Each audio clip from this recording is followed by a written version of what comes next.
శివరాత్రి అంటేనే ఉపవాసం, జాగరణ. ఇవి మిగతా పండుగలతో పోలిస్తే మహాశివరాత్రి రోజు ప్రత్యేకం.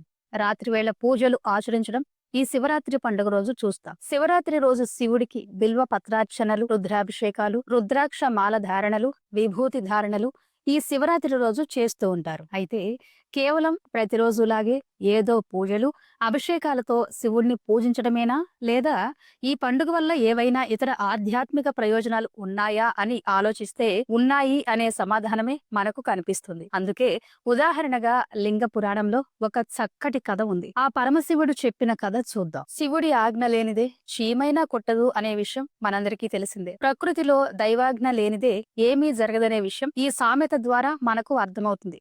ముఖ్యంగా మహాశివరాత్రి పర్వదినం రోజు ఆ పరమేశ్వరుడి ఆజ్ఞ లేకుండా ఏదీ జరగదు. అందుకే శివరాత్రి రోజు పరమశివుడి అనుగ్రహం కోసం భక్తులు ఉపవాసాలు, జాగరణలు, రుద్రాభిషేకాలు, రుద్రాక్ష మాల ధారణలు, విభూతి ధారణలు చేస్తారు. అయితే ఈ పర్వదినం రోజు ఏదో పూజ చేశామంటే చేశాం అనేట్లు కాకుండా కఠినమైన భక్తి శ్రద్ధలతో ఆచరిస్తే ఆ పరమేశ్వరుడి అనుగ్రహం కలుగుతుందని భావిస్తారు. ఈ ప్రశ్నకు సమాధానం మనకు తెలియాలంటే సాక్షాత్తు ఆ పరమేశ్వరుడే శివరాత్రి వ్రత ప్రభావాన్ని పార్వతీదేవికి ఈ కథ ద్వారా చెప్పాడు. పూర్వం ఓ పర్వత ప్రాంతంలో ఒక బోయవాడు ఉండేవాడు. ఉదయాన్నే వేటకు వెళ్లడం, సాయంకాలానికి ఏదో ఒక మృగాన్ని చంపి దానితో తన కుటుంబాన్ని పోషించుకోవడం అతడి దినచర్య. అయితే ఓ రోజు ఉదయాన్నే వేటకు వెళ్లిన ఆ బోయవాడికి చీకటి పడే వేళైనా ఒక్క జంతువు దొరకలేదు.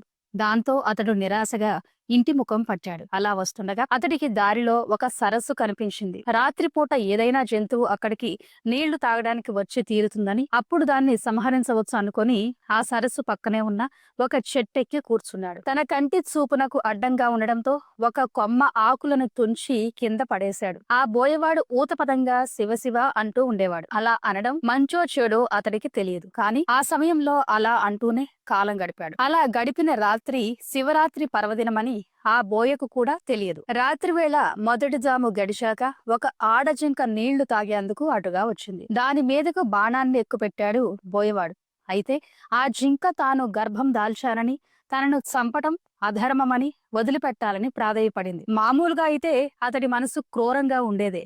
కాని ఆ జింకను చూడడం, పైగా అది మానవ భాష మాట్లాడేసరికి బోయవాడు దాన్నేమీ చెయ్యలేకపోయాడు. అలా రెండో జాము కూడా గడిచింది. అప్పుడు ఇంకొక ఆడ జింక అటుగా వచ్చింది. దాన్ని సంహరించాలనుకునే లోపే అది కూడా మానవ భాషలో తాను తన భర్తను వెతుకుతూ విరహంతో కృషించి ఉన్నానని, పైగా బక్కచిక్కిన తన శరీర మాంసంతో అతని కుటుంబానికి ఆకలి తీరదంటూ విడిచిపెట్టమని కోరింది. ఒకవేళ మరి కాసేపటి దాకా ఏ జంతువు దొరక్కపోతే తానే తిరిగి వస్తానని, అప్పుడు సంహరించమని వేడుకుంది. మొదట కనపడిన ఆడజింక కూడా అలాగే పలికిన సంగతిని గుర్తు తెచ్చుకుని బోయవాడు ఆశ్చర్యపోయాడు. మూడో జాము గడిచేసరికి ఒక మగ జింక అతడికి కనిపించింది. దాన్ని బాణంతో కొడదామని అనుకునేంతలోనే అది కూడా మాట్లాడింది. రెండు ఆడజింకలు ఇటుగా వచ్చాయా అని బోయను అడిగింది. బోయవాడు వచ్చాయని, తనకు ఏ జంతువు దొరకపోతే ఆహారంగా తామే వస్తామని కూడా తనకు చెప్పినట్లు మగ జింకకు తెలిపాడు. అప్పుడు ఆ మగ జింక అయితే ఆ రెండు జింకలను ఒకసారి చూసుకుని వస్తానని, అప్పుడు తనను సంహరించమని పలికి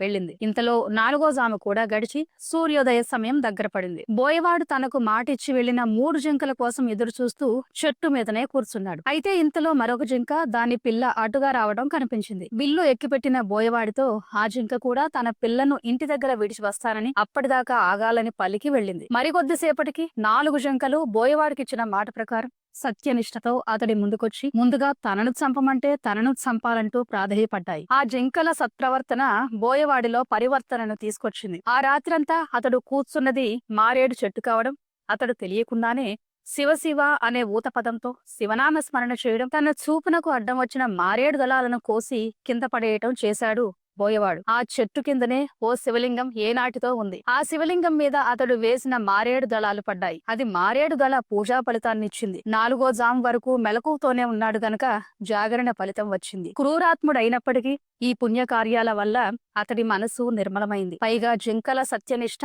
అతడి మనసును పూర్తిగా మార్చింది. శివరాత్రి పర్వదినం అని తెలియకపోయినా అనుకోకుండా ఆ రోజు చేసిన పుణ్యకార్య ప్రభావంతో అతడిలో సత్ప్రవర్తన కలిగింది. అందుకే హింసను విడనాడాడు. ఆ జింకలు కూడా సత్యనిష్టతో ఉండడంతో పరమేశ్వర అనుగ్రహం వల్ల ఆకాశంలో మృగశిర నక్షత్రంగా మారాయి. ఆ నక్షత్రానికి వెనుక ఉజ్వలంగా ప్రకాశిస్తూ లుబ్ధక నక్షత్రం అనే పేరున బోయవాడు నిలిచిపోయాడు. హింస చెయ్యాలనుకున్నప్పుడు క్షణకాలం పాటు ఆగి ఆలోచిస్తే మనస్సు దాని నుంచి మరలుతుంది. బోయవాడు జింకలను చంపాలనుకోవడంలో చేసిన కాలయాపన అతన్ని చివరకు అహింసా ధర్మాచరణ మూర్తిగా నిలపగలిగింది. సత్యధర్మ పరాయణులు, అహింసా మార్గాన్ని అనుసరించిన వారు సుస్థిర కీర్తితో నిలిచిపోతారనే ఓ సామాజిక సందేశం ఈ శివరాత్రి కథలో కనిపిస్తుంది. Thank you for watching.